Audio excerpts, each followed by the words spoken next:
Bismillahirrahmanirrahim. Assalamualaikum warahmatullahi wabarakatuh. Selamat siang buat anda semuanya. Betul saya. Alhamdulillah ini saya kembali ngantor di Rumah Sakit Terus Bedah Sinduadi, Sleman, Jakarta. Alhamdulillah kemarin melalui rangkaian akreditasi di LAFKI. Mohon doanya agar Rumah Sakit Terus Bedah Sinduadi, Sleman, Jakarta lulus paripurna akreditasi dan bisa lebih meningkatkan pelayanan kesehatan kepada masyarakat Indonesia, khususnya di Yogyakarta. Jadi kemarin alhamdulillah kejadian dengan lancar, ya mohon doanya supaya lulus paripurna akreditasi. Nah, di sini saya ambil lagi untuk materi yang kedua tentang Code of Conduct. Part yang kedua kemarin sudah pernah saya tayangkan di channel YouTube saya. Nah, lanjut lagi untuk komitmen di Code of Conduct itu sendiri, itu salah satu contohnya adalah staf dan karyawan di rumah sakit berkomitmen untuk memprioritaskan pasien, safety, untuk pelayanan pada pasien dalam bentuk memberi kontribusi dan berperan aktif dalam program peningkatan mutu dan pasien, memberikan pelayanan sesuai dengan sasaran keselamatan pasien dengan kecepatan identifikasi, komunikasi efektif, keamanan obat yang perlu diwaspadai, ketidakpastian dan ketepatan pasien operasi, penanganan risiko infeksi dan risiko jatuh. Melaporkan setiap insiden kejadian yang diduga menjadi suatu kejadian tidak dilakukan atau KTD terhadap keselamatan kepada atasan langsung tanpa takut mendapatkan sanksi. Dan yang paling penting adalah mensosialisasikan dan membangun kesadaran tentang pentingnya keselamatan pasien sehingga menjadi budaya keselamatan di situ. Sehingga diharapkan di sini pedoman perilaku Code of Conduct diharapkan tidak hanya bagi tenaga medis, tapi juga mencakup tugas parkir, tugas keamanan, front office, kasir, marketing dan cleaning service seperti itu.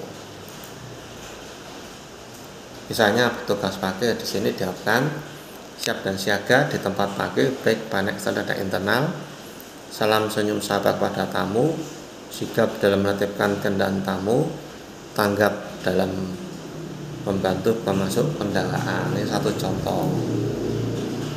Maka bagi dokter gigi, perawat bidan dan tenaga kesehatan yang lain diharapkan memiliki etika, integritas, profesional dan inovatif.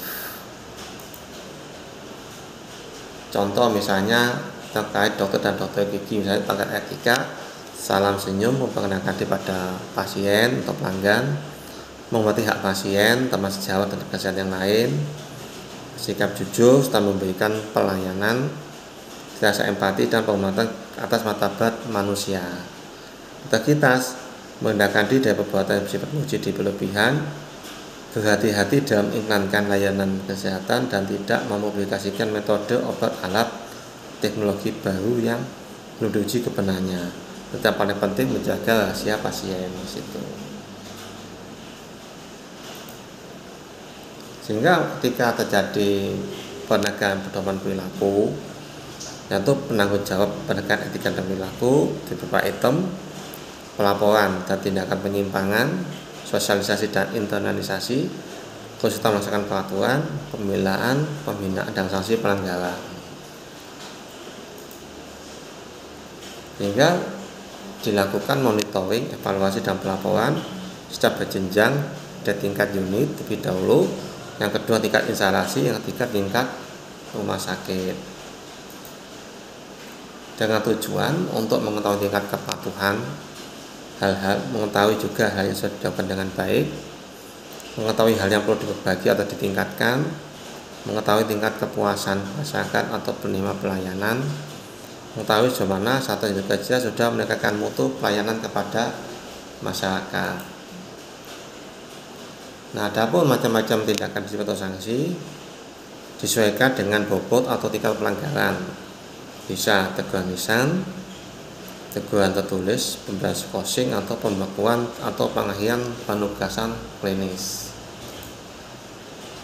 Hingga di sini ada mekanisme di dalam rumah sakit namanya whistleblower system atau WBS, adalah mekanisme penyampaian pengaduan dugaan tindak pidana korupsi yang telah terjadi sedang terjadi dan atau akan terjadi bahkan pegawai atau orang lain yang berkaitan dengan tukang tidak pidana korupsi kepada direkturnya rumah sakit. Seperti itu.